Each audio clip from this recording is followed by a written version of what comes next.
आप राजा की बात करते हैं लंकेश्वर? मैं जिनका दूत हूँ वो तो राजाओं के भी राजा है, राजेश्वर हैं। वो केवल इस भूमि खंड के ही नहीं वरन तीनों लोकों के स्वामी हैं।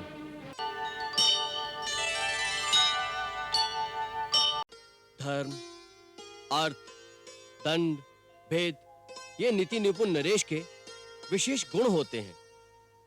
उन्हीं के प्रतीक मुकुट के रूप में धारण करके राजा अपने राज धर्म का पालन करता है, किंतु रावण अनीति की राह पर अग्रसर होकर इन सारे गुणों का हनन कर चुका है। इसलिए हे कौशल नरेश, रावण के वो सारे गुण आपके चरणों में आ गए हैं, जिनके धारण करने का अधिकार आप विभीषण जी को प्रदान कर चुके हैं।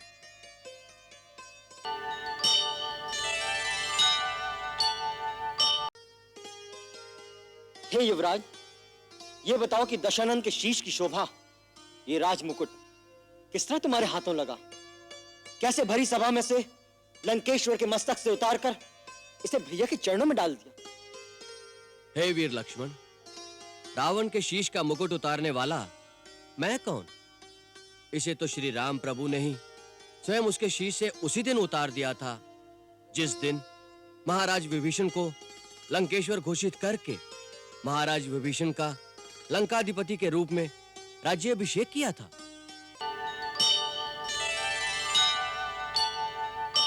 यह बात राम ने स्वयं कही।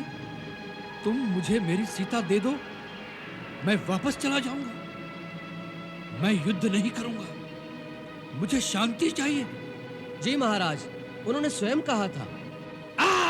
यही बात तो हम तुम्हारे मुंह से सुनना चाहते थे। यही बात राम ने कही कि मैं युद्ध नहीं करूंगा, मुझे शांति चाहिए।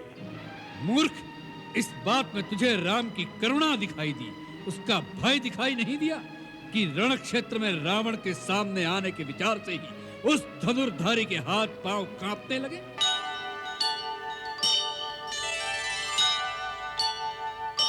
आप राजा की बात करते हैं लंकेश्वर?